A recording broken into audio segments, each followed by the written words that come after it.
عثمان کی وفات کے بعد اس کا بیٹا اورحان تخت نشین ہوا اور حکومت و فتوحات میں اپنے والد ہی کی پالیسی کو اختیار کیا۔ 727 ہجری بمطابق 1327 عیسوی میں اس کے ہاتھوں نکومیڈیا فتح ہوا۔ یہ استنبول کے قریب ایشیائی کوچہ کے شمال مغرب میں واقع ایک شہر ہے جس کا موجودہ نام ازمیت ہے۔ اورحان نے یہاں پہلی عثمانی یونیورسٹی قائم کی اور داؤد قیصری کو اس کا پرنسپل مقرر کیا، جو عثمانی علماء میں بڑی شہرت رکھتے تھے اور انہوں نے مصر سے علوم کی تحصیل کی تھی۔ اورحان نے اپنے دور کے تقاضوں کے مطابق ایک لشکر بھی تشکیل دیا اور اسے مستقل لشکر کی حیثیت دی۔ سلطان اورحان رسول اللہ صلی اللہ علیہ وآلہ وسلم کی اس بشارت کو پورا کرنا چاہتے تھے جو آپ صلی اللہ علیہ وآلہ وسلم نے فتح قسطنطنیہ کے بارے میں دی تھی۔ انہوں نے ایک نہایت اہم حکمت عملی ترتیب دی جس کے مطابق بازنطینی دارالحکومت کا یک بارگی مشرق و مغرب دونوں سے محاصرہ کرنا تھا۔ اس منصوبے کو عملی جامہ پہنانے کے لیے اورحان نے اپنے بیٹے اور ولی عہد سلیمان کو بھیجا کہ وہ تنگنائے باسفورس در نیل کو عبور کر کے بعض مغربی گوشوں میں موجود مقامات کو فتح کر لے۔ سلیمان نے رات کے اندھیرے میں 40 مسلمان گھوڑ سواروں کے ساتھ اس تنگنائے باسفورس کو عبور کیا، عبور کر کے مغربی کنارے پر پہنچ کر لنگر انداز رومی کشتیوں پر قبضہ کر لیا اور انہیں مشرقی کنارے پر لے آیا۔ وجہ یہ تھی کہ عثمانیوں کے پاس اس دور میں بحری بیڑا نہیں تھا کیونکہ ان کی سلطنت ابھی تک اپنے ابتدائی مراحل میں تھی۔ مشرقی کنارے پر پہنچ کر سلیمان نے اپنی فوجوں کو حکم دیا کہ وہ ان کشتیوں میں سوار ہو کر یورپی ساحل پر پہنچ جائیں۔ سو ایسا ہی ہوا۔ مسلمانوں نے یورپی ساحل پر پہنچ کر قلعہ ترم کی بندرگاہ گیلی پولی جس میں قلعہ جناقلہ، ابسالہ اور رودوستو واقع تھے کو فتح کر لیا۔ یہ تمام شہر اور قلعے تنگنائے باسفورس در نیل پر واقع تھے اور جنوب سے شمال کی طرف دور تک پھیلے ہوئے تھے۔ اس طرح سلطان نے ایک بہت ہی بڑا اقدام کیا جس سے ہر اس شخص کو فائدہ پہنچا جس نے فتح قسطنطنیہ کے لیے کوشش کی۔ اورحان بن عثمان نے جو جدید لشکر تشکیل دیا در حقیقت وہ ایک باضابطہ لشکر تھا جو ہر وقت قطع نظر حالت جنگ و امن کے لیے تیار اپنی چھاؤنی میں موجود رہتا تھا۔ اس لشکر میں شاہی خاندان کے افراد کے علاوہ اس گروہ کے مجاہدین جو ہر وقت جہاد کی دعوت دینے والے کی آواز پر لبیک کہنے کے لیے تیار رہتے تھے، اور امرائے روم اور ان کے لشکری جن کے دل میں اسلام کا نور سمایا ہوا تھا اور وہ بہت اچھے مسلمان تھے، سب لوگ شامل تھے۔ اورحان جو ہی اس لشکر کی تنظیم سے فارغ ہوا تو فوراً ایک عالم دین جو نہایت پارسا، صاحب یقین و تقویٰ تھے، کی خدمت میں حاضر ہوئے اور ان سے دعائے خیر کی درخواست کی۔ یہ عالم ربانی الحجاج بگتاش تھے۔ یہ عالم دین بادشاہ سے مل کر بہت خوش ہوئے، ایک سپاہی کے سر پر ہاتھ رکھ کر دعا کی، اللہ تعالیٰ انہیں سرخرو کرے، ان کی تلواروں میں تیزی اور کاٹ پیدا کرے اور انہیں ہر اس مارکے میں فتح سے ہمکنار کرے جس میں وہ اللہ کی خوشنودی کے لیے اتریں۔ پھر وہ عالم دین اور اورحان کی طرف متوجہ ہوئے اور پوچھا، آپ نے اس لشکر کا کوئی نام بھی رکھا ہے کہ نہیں؟ بادشاہ نے عرض کیا، حضور اس کا میں نے کوئی نام تجویز نہیں کیا۔ انہوں نے فرمایا، اس کا نام ینیچری ہے جس کا مطلب ہے نیا لشکر۔ اس نئے لشکر کا جھنڈا سرخ رنگ کے کپڑے کا تھا جس پر ہلال بنا ہوتا تھا۔ ہلال کے نیچے تلوار کی تصویر تھی جس کو یمن و برکت کے لیے ذوالفقار کا نام دیتے تھے۔ ذوالفقار حضرت امام علی رضی اللہ تعالیٰ عنہ کی تلوار کا نام تھا۔ سلطان اورحان کی زندگی کا ایک اہم کارنامہ اسلامی لشکر کی تاسیس اور اسے ایک خاص فوجی نظام کا پابند بنانے کے لیے منصوبہ بندی کرنا ہے۔ یہ لشکر کئی یونٹوں میں منقسم تھا، ہر یونٹ میں 10، 100 یا 1000 سپاہی تھے۔ مال غنیمت کا خمس یعنی 5واں حصہ اس لشکر پر خرچ ہوتا تھا۔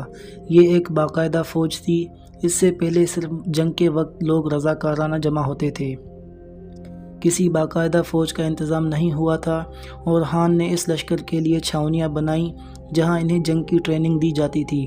انہوں نے ایک اور لشکر کا بھی اضافہ کیا جو انکشاریہ کے نام سے پہچانا جاتا تھا۔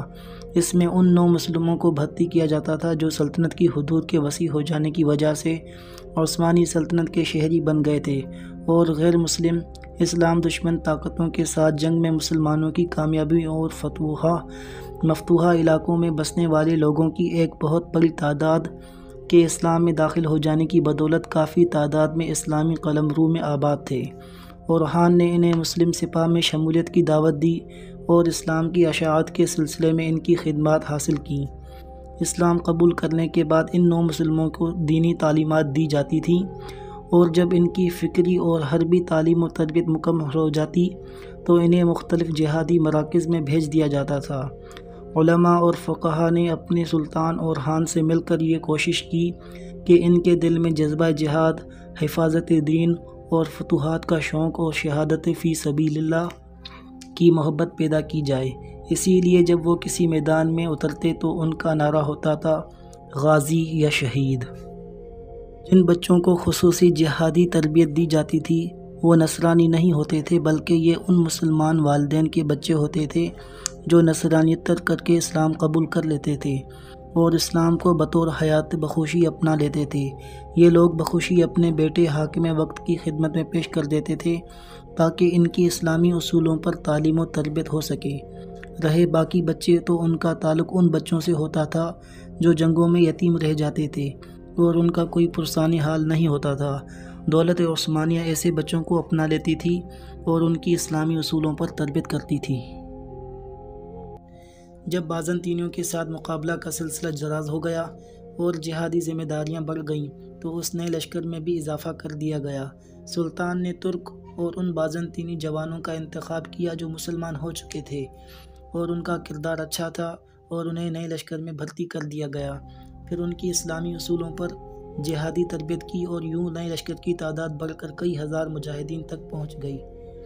اورحان اور علاؤالدین اس بات پر متفق تھے کہ نئے لشکر کی تشکیل کا مقصد اور ہدف بازنطینیوں کے خلاف سلسلہ جہاد کو قائم رکھنا اور اسلام کی نشر و اشاعت کے لیے ان کے علاقوں کو زیادہ سے زیادہ اپنی قلم رو میں شامل کرنا ہونا چاہیے، اور ان بازنطینیوں سے استفادہ کرنا ہو جو ترویج اسلام کی مہم میں مسلمان ہو چکے تھے۔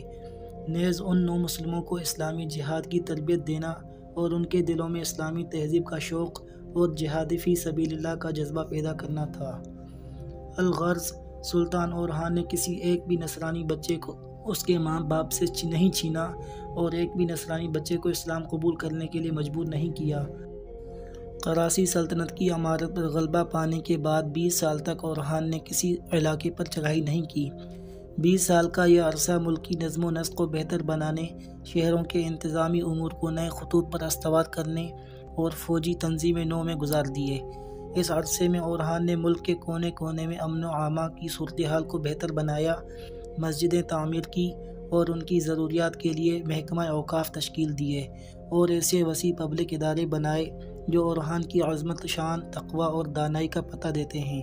انہوں نے اپنی سلطنت کی توسیع کے لیے جنگ پر جنگ کرنے کی پالیسی اختیار نہیں کی، بلکہ اپنے زیر نگی علاقوں میں حکومتی استحکام کے حریص رہے، اور ہر وہ علاقہ جو فتح کیا اس پر شہری، عسکری، تربیتی اور ثقافتی چھاپ لگانے کی کوشش کی۔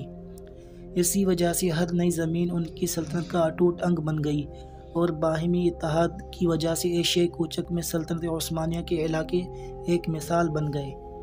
یہ چیز اورحان کی فراست، سلطنت کی تعمیر و ترقی میں تدریج کی پالیسی کو مکمل طور پر اپنانے، تہذیب کے قیام اور معاشروں کے احیاء کی بہت بڑی دلیل ہے۔